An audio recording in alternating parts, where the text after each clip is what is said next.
Hello everyone. आज मैं आप लोगों के साथ एक छोटी सी कहानी शेयर कर रही हूँ। एक प्राइमरी की टीचर थी जो इंग्लिश पढ़ाती थी। एक दिन उन्होंने अपने सारे स्टूडेंटों को एक टॉपिक दिया, माय विशेस, और सभी स्टूडेंट से बोला कि आप लोग इस पर ऐसे लिखिए। आप सभी बच्चे होड़ जोड़ में लग जाते हैं और अपनी अपनी विशेस लिखने लगते हैं। सबने अपने अपनी कापी सबमिट कर दी। मैम ने सारी कापी नोटबुक ली और घर आ गई। घर आई जब उन्होंने देखा कि उनके हस्बैंड मोबाइल में बिज़ी थे, अपना काम कर रहे थे, जो भी कर रहे थे। उसके बाद वो बैठ गई उनके बगल में अपनी नोटबुक स्कूल की सारी चेक करने लगी। चेक करते करते 2-4 जैसे भी कापी उन्होंने चेक की, एक कॉपी उनके सामने आई और उसको पढ़कर वो खूब रोने लग गई। उनकी आंखों से आंसू टप टप टप टप गिरने लगे। उनकी हस्बैंड की नज़र उन पे पड़ी। उन्होंने कहा, क्या हुआ? तो उनकी वाइफ ने कहा, कुछ नहीं। बोले, कुछ तो, अभी तो तुम कॉपी चेक कर रही थी तो हंस रही थी, अब ऐसा इस कॉपी में क्या है जिसको पढ़ के तुम रो रही हो? तो उनकी वाइफ ने कुछ ऐसी चौंकाने वाली बातें कहीं जिससे उनके हस्बैंड भी हिल गए। अब उन टीचर ने ऐसी कौन सी लाइनें कही उनसे? क्या लिखा था उस कॉपी में? चलिए मैं आप लोगों के साथ बताती हूँ क्या लिखा था उस कॉपी में। उस कॉपी में लिखा था, एक बच्चे ने, जो 7th या 8th स्टैंडर्ड का बच्चा था, उस बच्चे ने लिखा था, काश मैं मोबाइल बन जाता, काश मैं मोबाइल बन जाता तो हर समय मैं बाबा के पास होता, अपनी दादी के पास होता, अपने मामा के पास होता, अपनी चाची के पास होता, अपनी बुआ के पास होता, अपने मामा के पास होता।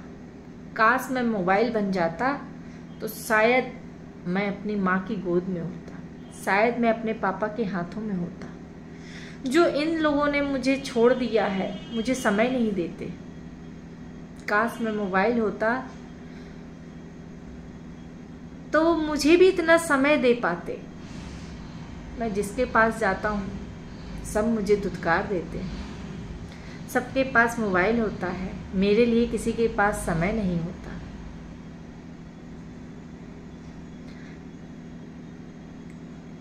ये पढ़कर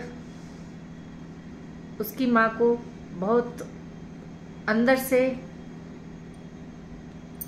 कहते नहीं जैसे कोई चीज़ टूट जाती हो, वो टूट गई। और उससे भी ज़्यादा ये उसके साथ तब हुआ जब उसने उस बच्चे की कॉपी में उस बच्चे का नाम पढ़ा।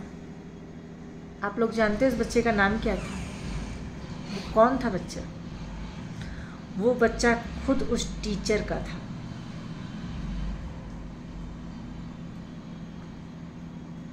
अब वाइफ ने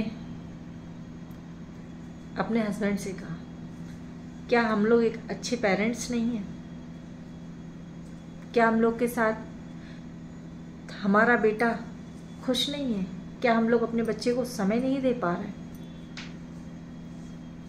तो जो ये कहानी है ना, ये हम और आपसे रिलेटेड है, क्योंकि हर घरों में ही ऐसा है। मोबाइल में सब कुछ नहीं होता, कुछ चीज़ें परिवार में होती हैं, जॉइंट फैमिली में होती है। हर चीज़ बच्चा मोबाइल से नहीं सीखता। कुछ चीज़ें बच्चा परिवार में साथ रह के सीखता है। तो मेरा आप सभी लोगों से यही निवेदन है, कुछ समय अपने परिवार को, अपने बच्चों को भी दीजिए। आज की इस हाई टेक्नोलॉजी में मोबाइल मस्ट है, मैं इस चीज़ को एग्री करती हूँ, बट सबसे पहले परिवार है, अपने हैं। जब मोबाइल नहीं था तो काम नहीं होते थे, सब होते थे। इसको भी प्रेफरेंस दीजिए, बट सबसे पहले परिवार। इसी के साथ सभी को राधे राधे।